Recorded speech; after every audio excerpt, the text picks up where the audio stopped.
Hi guys, none of the Welcome to our class 9 CBS Social Science History Chapter 1 The French Revolution Explanation part 6 தான் பார்க்க போறோம். வாங்க ப்ரொசீஜர்க்குள்ள போலாம்.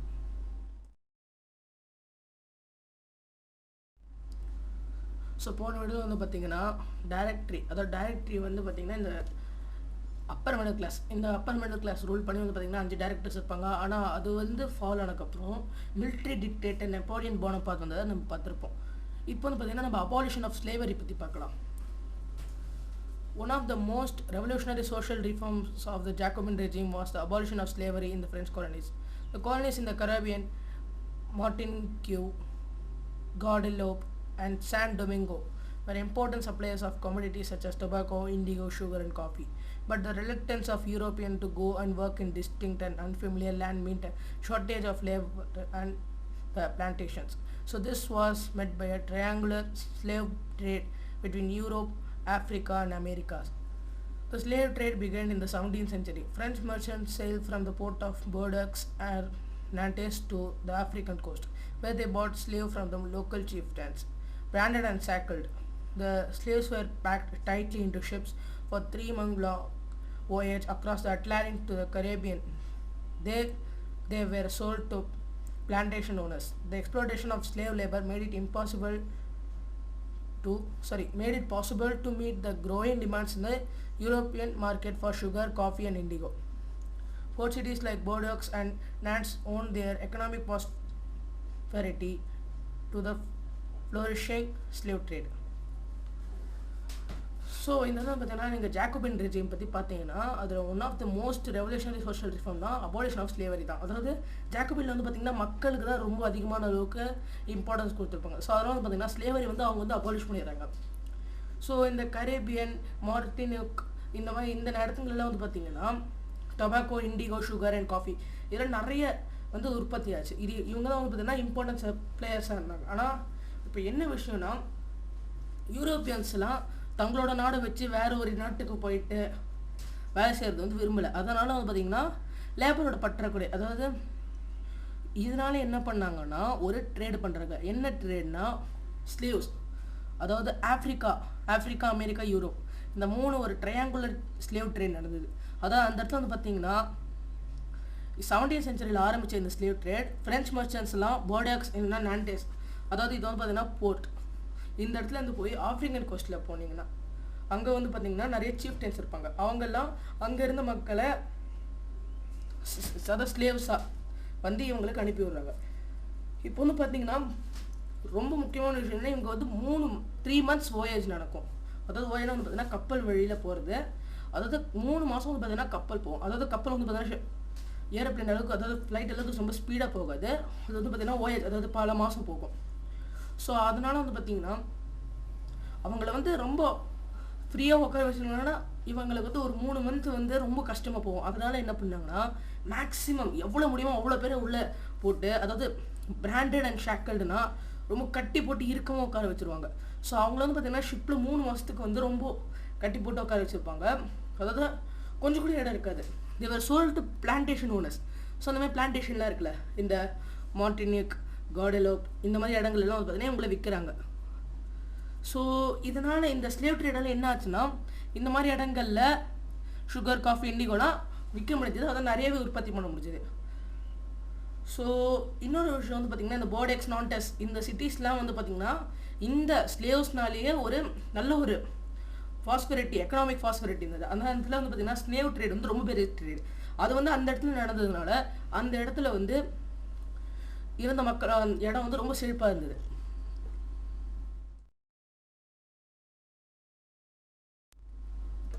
To the 18th century, there was a little criticism of slavery in France. The National Assembly held long debates about whether the right of man should be extended to all French subjects, including those in the colonies. But it did not pass any law. Fearing opposition from the businessmen, those incomes depend on the slave trade. It was finally the convention in 1794 legislated to free all slaves in the French overseas possessions. This, however, turned out to be a short-term measure. 10 years later, Napoleon reintroduced slavery. Plantation owners understood their freedom as including the right to enslave African Negroes in pursuit of their economic interests. Slavery was finally abolished in French colonies in 1848. அதாவது வந்து பார்த்தீங்கன்னா 18th century வரைக்குமே ஸ்லேவரிக்கு வந்து பார்த்தீங்கன்னா ஒரு சின்ன criticism இருந்தது. Nationalism சொல்லி வந்து பார்த்தீங்கன்னா எடுத்தவொடனே எல்லாருக்கும் ஸ்லேவர்ஸ்க்குலாம் இது கொடுக்கல. அதாவது அவங்களோட நாட்டில், அதாவது ஃப்ரான்ஸில் மட்டும் தான் வந்து கொடுத்துட்டாங்க. ஆனால் இந்த ரைட் ஆஃப் மேன், அதாவது நம்ம ஃபஸ்ட்டு பார்த்துருப்போம். ஸோ அதெல்லாம் வந்து பார்த்தீங்கன்னா எல்லாருக்கும் ஃப்ரெஞ்ச் காலனிஸ்க்கெல்லாம். ஸோ ஃப்ரெஞ்ச் காலனிஸ்க்கெலாம் வந்து பார்த்தீங்கன்னா நம்ம அமெரிக்கன், அதாவது பிரிட்டிஷ் வந்து பார்த்தீங்கன்னா நம்மளை வந்து காலனைசேஷன் பண்ணி வச்சுருந்தாங்க. ஸோ அந்தமாதிரி வந்து பார்த்தீங்கன்னா நம்மளாம் ஒரு அவங்களோட காலனிஸாக இருந்தோம். ஸோ அதே மாதிரி தான் வந்து பார்த்தீங்கன்னா ஃப்ரெஞ்சும் பல இடங்களை கைப்பற்றிருந்தாங்க. ஸோ அந்த மாதிரி இடங்களையும் இதை வந்து அப்போஸ் பண்ணுமா, அதாவது இம்போஸ் பண்ணுமான்னு பார்க்குறாங்க. ஆனால் அவங்க வந்து பார்த்தீங்கன்னா அங்கே இடத்துல ஒரு பிஸ்னஸ்மேன்ஸ். ஸோ இந்த பிஸ்னஸ் மேன்லாம் வந்து பார்த்தீங்கன்னா அவங்களோட இன்கம்லாம் இந்த ஸ்லேவ் ட்ரேடரால் தான் டிபெண்ட் ஆகிருக்குது. ஸோ அவங்களாம் விடுறப்போ வந்து பார்த்தீங்கன்னா பிஸ்னஸ் மேன்லாம் கண்டிப்பாக போராட்டம் பண்ணுவாங்க. ஆனால் அதனால் பயந்ததால் தான் நேஷனல் அசம்பிளி ஃபுல்லாக இது செய்யலை. ஆனால் கன்வென்ஷன் வந்து பார்த்தீங்கன்னா இதை டோட்டலி செய்ய ஆரம்பிக்கிறாங்க. ஃப்ரெஞ்ச் ஓவர்சீஸ் பொசிஷனும் எல்லா இடத்துக்கும் வந்து பார்த்தீங்கன்னா ஸ்லேவ் ட்ரேடை வந்து நிறுத்துறாங்க. ஆனால் இன்னும் 10 வருஷத்துலேயே அதாவது நெப்போலியன் போனபார்ட் வந்து பார்த்தீங்கன்னா மறுபடியும் ஸ்லேவரியை வந்து கொண்டு வந்துடுறாரு. அவர் வந்து பார்த்தீங்கன்னா இது ஏன் செய்யறாருன்னா அவர் வந்து ஒன்றும் மக்களுக்காக செய்யலை, இது வந்து அவரோட நாட்டோட பொருளாதாரத்துக்காக செய்கிறாரு. ஸோ பிளான்டேஷன் ஓனர்ஸ்க்கு வந்து தெரியுது, நமக்கு நம்ம ஃப்ரீடம் கிடைச்சிருக்கு. ஸோ இதனாலே வந்து பார்த்தீங்கன்னா நம்ம ஆஃப்ரிக்கன் நீக்ரோஸ், அதாவது நீக்ரோஸ்ல வந்து பார்த்தீங்கன்னா ஹியூமன் ரேஸ் வந்து 5 டைப்ஸாக பிரிப்பாங்க. மேங்கலாய்ட், நீக்ராய்ட், ஆஸ்ட்ரலாய்ட் அந்த மாதிரி பிரிப்பாங்க. ஸோ அதில் வந்து பார்த்தீங்கன்னா நீக்ராய்ட்னா நம்ம ஆஃப்ரிக்காவில் இருக்கிறவங்க அவங்க மாதிரி இருப்பாங்களா தான் வந்து பார்த்தீங்கன்னா நீக்ரோஸ்னு சொல்லுவாங்க. A term use for indigenous people of Africa south of Sahara. It is derogatory term not in common use any longer. So இப்போ வந்து பார்த்தீங்கன்னா இப்போ வந்து நீங்கள் நீக்ரோங்கிற வேர்டு வந்து யூஸ் பண்ணக்கூடாது. அது வந்து பார்த்தீங்கன்னா இப்போதைக்கு சட்டப்படி குற்றம். In pursuit of their economic interest, slavery was finally abolished in French colonies in 1848. ஆனால் 1848க்கு அப்புறம் வந்து பார்த்தீங்கன்னா ஸ்லேவரி வந்து கடைசியாக ஃப்ரெஞ்ச் காலனிஸில் அபாலிஷ் ஆகிடுச்சு. The emancipation of slaves, another figure 14 பார்க்கலாம். This paint of 1794 describes the emancipation of slaves. The tricolor banner on the top carries a slogan, the rights of man. The inscription below reads, the freedom of the unfree. A French woman prepares to civilize the African and American Indian slaves by giving them European clothes to wear. So இந்த இடத்துல வந்து பார்த்தீங்கன்னா emancipation of ஸ்லேவ்ஸ்னா to act the act of free, அதாவது அவங்கள வந்து பார்த்தீங்கன்னா விடுதலை கொடுக்குறாங்க. அதாவது ஒரு பொண்ணு வந்து பார்த்தீங்கன்னா அவங்களுக்கு ஒரு ஃப்ரெண்ட்ஸ் ட்ரெஸ்ஸை வந்து எடுத்து வந்து கொடுத்து அவங்கள வந்து ஒரு சிவிலைஸ் ஆக்குறாங்க. இனிமேல் வந்து நீங்கள் அடிமை கிடையாதுன்னு சொல்கிறாங்க. இதான் வந்து பார்த்தீங்கன்னா அந்த டைமில் வந்து ஒரு banner.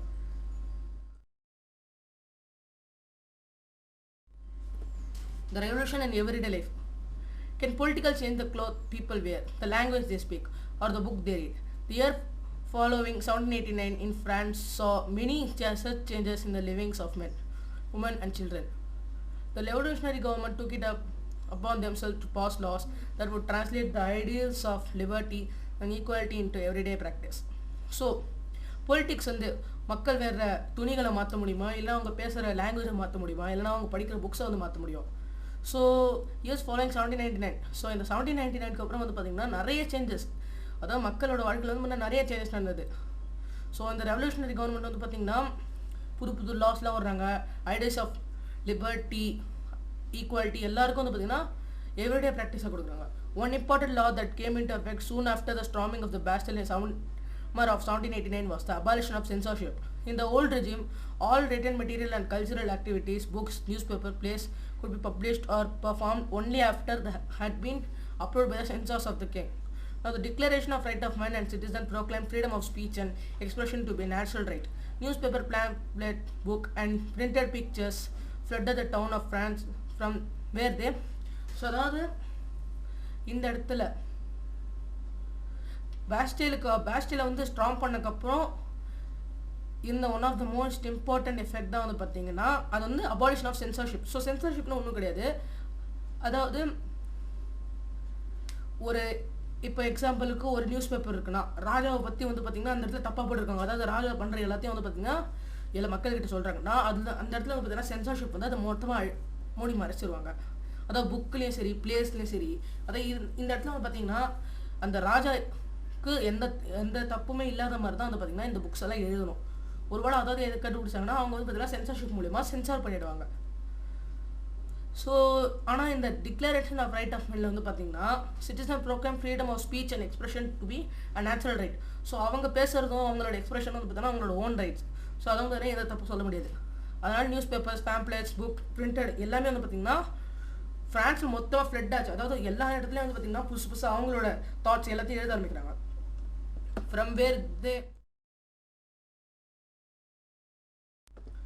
traveled rapidly into the countryside. So countryside வரைக்கும் வந்து பார்த்தீங்கன்னா இதெல்லாம் போக ஆரம்பிச்சிது. They all described and discussed the events changes taking place in France. Freedom of the press also meant that opposing views of event could expressed. Each side sought to convince the other of its position through the medium of print. Plays, songs, and festive processions attracted large number of people. This was one way that could grasp and identify with ideas such as liberty or justice that political philosophers wrote about at length in text which only a handful of educated people could read. So இந்த இடத்துல வந்து பார்த்தீங்கன்னா country சைட்லேயும் நிறைய பேர் வந்து இந்த மாதிரி எழுத ஆரம்பிக்கிறாங்க. அதாவது டோட்டல் ஃப்ரான்ஸில் வந்து பார்த்தீங்கன்னா அவங்களோட தாட்டெல்லாம் அவங்களே எழுத ஆரம்பிக்கிறாங்க. இதனால் வந்து பார்த்தீங்கன்னா அப்போசிஷனில் இருந்தவங்கலாம் ஃபைட் பண்ணுறதை விட்டு இந்த மாதிரி அவங்களோட கருத்துக்களை எழுதி வந்து பார்த்தீங்கன்னா இது மூலயமா அப்போஸ் பண்ணிக்கிறாங்க. So freedom of press also mean that opposing views of event could be expressed. So அவங்க எதெல்லாம் வந்து பார்த்தீங்கன்னா அப்போஸ் பண்ண நினைக்கிறாங்களோ அதை வந்து பார்த்தீங்கன்னா அவங்களால எக்ஸ்பிரஸ் பண்ண முடியுது.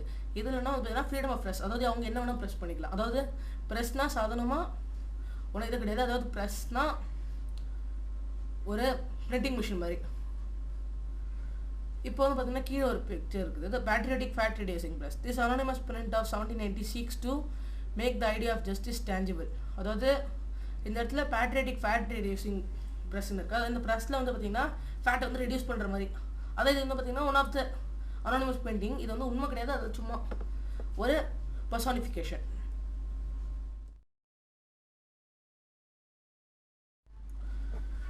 In 1804, Napoleon Bonaparte crowned himself Emperor of France. He set out to conquer neighboring European countries, dispossessing dynasties and creating a kingdom where he placed members of his family.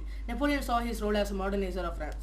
He introduced many laws such as the protection of private property and uniform system of weights and measure provided by the decimal system. Initially, many saw Napoleon as a liberator who would bring freedom for the people, but soon the Napoleonic armies came to be viewed everywhere as an invading force. He was finally defeated at Waterloo in 1815. Many of his measures that carried the revolutionary ideas of liberty and modern laws to other parts of the Europe had an impact on the people long after Napoleon had left. அதாவது Napoleon பார்த்தீங்கன்னா அவரோட பேர் வந்து Napoleon Bonaparte. அவரே வந்து தன்னை பிரான்ஸோட எம்பரராக crown பண்ணிக்கிறாரு. அவர் என்ன பண்ணுறாருன்னா சுற்றி இருக்கிற யூரோப்பியன் கண்ட்ரிஸை வந்து பொசஸ் பண்ண ஆரம்பிக்கிறாரு. அப்புறம் அந்த இடத்துல வந்து பார்த்தீங்கன்னா அவரோட ஃபேமிலி மெம்பர்ஸ் வந்து போயிட்டு உட்கார வைக்கிறாரு. இவர் வந்து பார்த்தீங்கன்னா தன்னோட ரோலை வந்து ஒரு யூரோப்போட மாடர்னைசராக அவரே நினச்சிக்கிறாரு. ஸோ அவர் வந்து பார்த்தீங்கன்னா புது நிறைய லாஸ் எடுத்து வராது. அதாவது production of private property and uniform system of weights and measures provided by decimal system. அதாவது இவர் வந்து பார்த்தீங்கன்னா ப்ரொடெக்ஷன் ஆஃப் ப்ரைவேட் ப்ராப்பர்ட்டிங்கிற லாஸ்லாம் எடுத்துகிட்டு வராரு. அப்புறம் வந்து பார்த்தீங்கன்னா யூனிஃபார்ம் சிஸ்டம் ஆஃப் வெயிட்ஸ். அதாவது ஃப்ரான்ஸில் ஒரு இடத்துலையும் வந்து பார்த்தீங்கன்னா ஒவ்வொரு டைப் ஆஃப் வெயிட் சிஸ்டம் இருக்கும். ஆனால் அது எல்லாத்தையும் வந்து பார்த்தீங்கன்னா சேம் ஆக்குறாரு. இனிஷியலி மெனி சா நெப்போலியன் அஸ் லிபரேட்டர். ஸோ இனிஷியலாக பார்த்தீங்கன்னா எல்லாரும் நெப்போலியனை ஒரு லிபரேட்டரை பார்க்குறாரு, அதாவது சுதந்திரம் கொடுப்பாரு. ஆனால் அவர் அப்புறம் தான் தெரியுது அவரோட ஆர்மியை வந்து எல்லா இடத்துலையும் இருக்குது. எல்லா இடத்துலையும் வந்து பார்த்தீங்கன்னா அவங்க இன்வைட் பண்ணுறாங்க. அப்புறம் கடைசியாக வந்து பார்த்தீங்கன்னா அவர் வாட்டர்லூவில், அதாவது வாட்டர்லூங்கிற இடம், அந்த இடத்துல வந்து 1815 தான் கடைசியாக டிஃபீட் பண்ணுறாங்க. ஸோ அவரோட லாஸ்லாம் வந்து பார்த்தீங்கன்னா இந்த ரெவல்யூஷனரி ஐடியாஸ் இல்லை அந்த லாஸ்லாம் வந்து பார்த்தீங்கன்னா அவர் இருக்கிற வரைக்கும் எதுவுமே ஆகலை. ஆனால் அவர் போனதுக்கப்புறம் வந்து பார்த்தீங்கன்னா பெரிய ஒரு இம்பாக்ட் இருக்குது. The ideas of liberty and democratic rights were the most important legacy of the French Revolution. This spread from France to the rest of the Europe during the 19th century, where feudal systems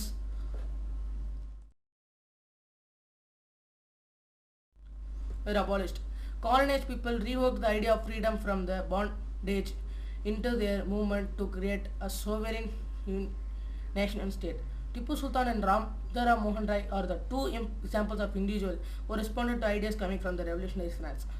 அதாவது இந்த French revolution வந்து பார்த்திங்கன்னா மக்களோட தாட்ஸும் இந்த எழுதப்பட்ட இது வந்து பார்த்திங்கன்னா ஒரு முக்கியமான பங்கு வந்து கிடைச்சிது.